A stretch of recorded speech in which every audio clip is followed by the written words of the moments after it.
গাছ ধন্বন্তরী নাম এটার, জঙ্গলের মতন হয়ে রয়েছে। এটা নাকি চায়ের সাথে চা করে খেলে নাকি খুব সুন্দর, স্বাস্থ্যকর। আমি ভাবছি কালকে একটু নিয়ে যাব।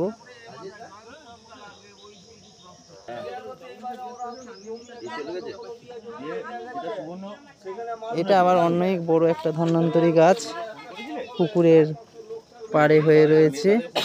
কালকে আমি নিয়ে যাব একটু। এটা একটা একটা করে পাতার যে গোড়াগুলো আছে ওইগুলোকে টেনে তুলতে হবে, শিকড় তুলে। তারপরে সেটা যদি অন্য কোনো একটা জায়গায় বসিয়ে দেওয়া যায় তখন সেটা আবার হয়ে যাবে। ধন্বন্তরী গাছ চায়ের সাথে, মানে চা পাতার সাথে দিয়ে যদি অনেকটা লেবুর পাতার মতন গন্ধ, হ্যাঁ লেবুর গন্ধ টাইপ ওরকম, চায়ের সাথে খেতে খুব ভালো লাগে।